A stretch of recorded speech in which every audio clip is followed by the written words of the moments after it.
शुभेच्छा आहेत। या विश्वचषकामधल्या अंतिम सामन्यामध्ये स्मृती ही शतकी खेळी करून विश्वचषकावर भारताचं नाव कोरेल असा विश्वास स्मृती मानधनाचे सांगलीमधले प्रशिक्षक विष्णू शिंदे आणि स्मृतीचे लहानपणापासूनचे मित्र विज्ञान माने यांनी व्यक्त केलाय।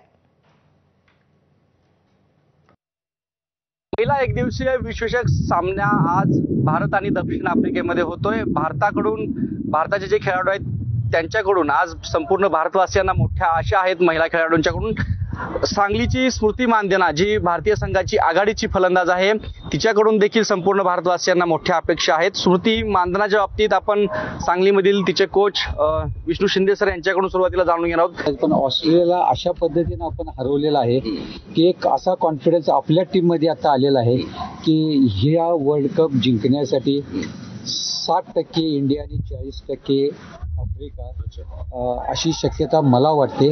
आणि दुसरी जमेची बाजू की स्मृती 24 धावावर बाद झाल्यामुळे तिचं शतक कदाचित हे फायनलसाठी 100% राखीव ठेवलेलं असेल।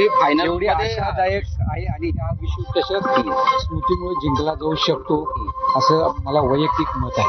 स्मृतीसोबत लहानपणापासून ज्यांनी क्रिकेट खेळलं ते विज्ञान माने आहेत। सांगलीकर म्हणून आम्हाला अभिमान वाटतोय की सांगलीची सुकन्या आज भारताची व्हाईस कॅप्टन आहे आणि तुम्ही बघताय 2017 पासून ICC player of the year award आहे। हा पहिला अभिमान, हा जल्लोष हा सांगलीमध्येच नव्हे तर पूर्ण भारतभर मोठ्या प्रमाणात होणार आहे। विशेषतः सांगलीत आम्ही जल्लोषाची तयारी ऑलरेडी केलेली आहे आणि तिच्याबरोबर खेळायचं भाग्य आम्हाला मिळालं लहानपणी। आम्ही दोघे एकत्र त्यावेळी लहानपणी खेळत होतो, परंतु आज ती खेळते असं वाटतंय की आम्हाला जी संधी मिळाली नाही ती तिच्या स्वरूपात आज पूर्ण सांगलीकर जे आहेत आम्ही प्राऊड आहे तिच्याबद्दल। आणि 100% जे आहे आम्ही म्हणतोय की गुलाल जो आहे लागणार तसं भारताच्या सगळ्या प्लेअरना गुलाल लागणार। कॅमेरा पर्सन योगेश सोबत कुलदीप माने, एबीपी माझा, सांगली।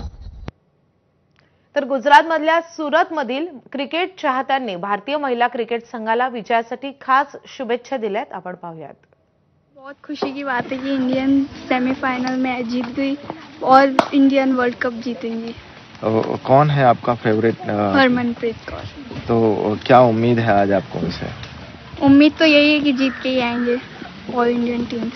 बहुत खुशी होती है कि एक लड़की भी कर सकती है, इंडिया का नाम रोशन कर सकती है। क्या कमजोरी क्या नजर आ रही है उनमें? कमजोरी मतलब मारने ज्यादा जा रही है, लेकिन पिछले मैच में जैसे थोड़ा सा इनिशियल मूवमेंट ले लिया इसीलिए हो गया। तो आज सही खेलेंगे? हाँ जी, हमें बहुत उम्मीदें हैं उससे और वो अच्छा खेलेगी और वर्ल्ड कप हमारा ही होगा, वर्ल्ड कप भारत का ही होगा। जिस हिसाब से हमारी टीम खेल रही है तो हम जीतेंगे ही। दरम्यान आज होणाऱ्या अंतिम सामन्यासाठी सूर्यकुमार यादवच्या टीम इंडियानेही हरमनप्रीत कौरच्या वुमन्स ब्रिगेडला खास शुभेच्छा दिल्यात। सध्या ऑस्ट्रेलिया दौऱ्यावर असलेल्या भारतीय खेळाडूंनी अंतिम सामन्याआधी महिला खेळाडूंचा उत्साह वाढवलाय। सूर्यकुमार यादव, जसप्रीत बुमराहसह इतर भारतीय खेळाडूंनी एक खास व्हिडिओ शेअर करत अंतिम सामन्यासाठी महिला क्रिकेट संघाला शुभेच्छा दिल्यात।